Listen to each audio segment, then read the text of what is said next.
Good afternoon po sa inyo lahat, guys. Magandang hapon po sa inyo lahat. Narito po tayo ngayon. Nandito si kaibigan po natin, Dwinding Linyo. Meron po siyang ipaaabot sa taong bayan, sa lahat ng makapanood nito. Alam po ninyo, hindi ako makapaniwala sa ipinapaabot ng ating kaibigan na Dwinding Linyo ngayon po dito sa atin. Tiisin po natin kung ano man po ang nangyayari daw. Dahil po meron pong karma na darating sa mga tao na nangloko sa taong bayan. Kaibigan, sana kaibigan, no? Sana agad-agad karmahin po yung mga magnanakaw. Sana bukas na lang kung pwede. Tama ka kaibigan, hindi po yan katulad sa sili, guys, na madaling umanghang, no?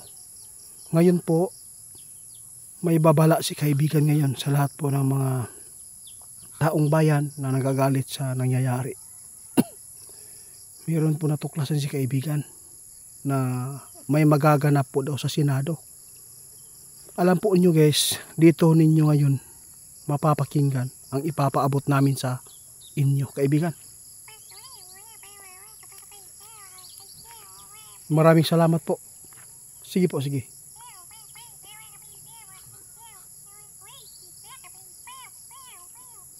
Alam po ninyo, guys, may nakita si kaibigan po ngayon dito sa mangyayari po sa Senado, dahil po may magbabiral po dito na magkantahan po sa mga kanilang mga ginagawa ngayon, guys. Alam po ba ninyo kung bakit? May nakita si kaibigan ngayon dito sa Senado na yung mga senador natin ay nakita talaga ng ating kaibigan na hindi maganda ang magaganap dyan.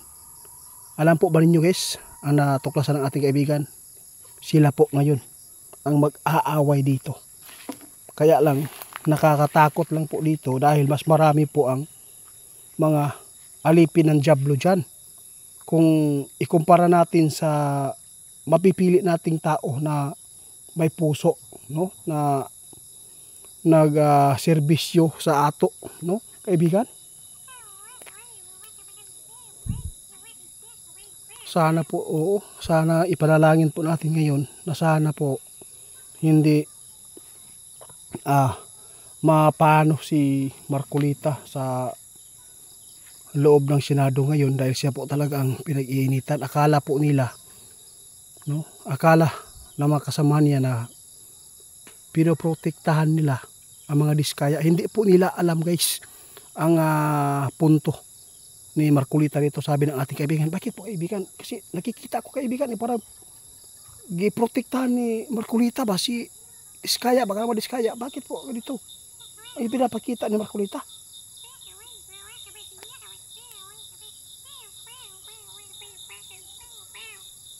Dapat po daw talaga na hindi talaga gawing witness, no, ang mga diskaya, kasi sila ay nasa pangangalaga po ngayon kasi napakadelikado po ang buhay nila, no?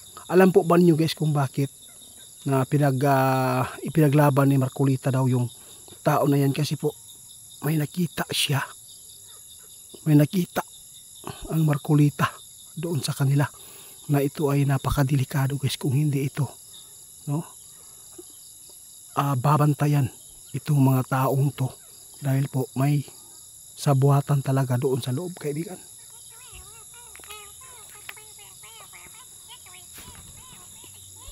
Kaya sabi ng ating kaibigan, hindi po tayo agad-agad maghusga, no, kasi walang ibang may puso po dito sa ating bansa ngayon kundi siya po ang pinili ng ating kaibigan, guys. Kaibigan. Oo, maraming mga taong galit po ngayon dahil po parang pinoprotektahan ni Marcolita ang mga diskaya. Ito pala ang dahilan. May malalim, guys, na dahilan, guys. Ha? May malalim. Malalaman po ninyo yan pag naipaliwanag na po doon sa loob ng Senado.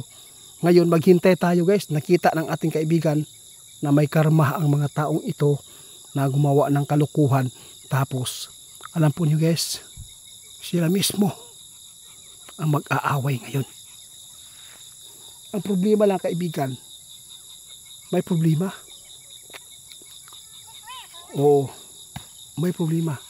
Kasi ang mga malalaking isda talaga ang hindi po na harap dyan sa Senado ngayon.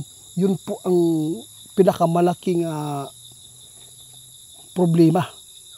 Yung mga butiti lang daw ang nasa harapan po nila ngayon. O doon yung malalaman guys, no? Kaya nasabi ng ating kaibigan, yung mga malalaking tao ang wala dyan. Ang mga kalamay lang. Galamay lang po ang nasa Senado ngayon na humarap. Kaya pinoprotektahan ni Marcolita po ang mga Diskaya dahil hindi pwede na sila po ang gawing, kasi nandyan po talaga si Alcantara at si Bryce ang makapagtuturo dito. At saka si Diskaya guys, doon na po daw siya magamit. Kung ang lahat ng mga kasangkot dyan na malalaking tao doon na maintindihan ng tao kung bakit pinoprotektahan ni Marcolita. Alam po ninyo, oo, hindi po si Marcolita, no, hindi po yung PDP laban eh. Yun po ang totoo. Oo. Kung ano man po ang, wala siyang sinasanto.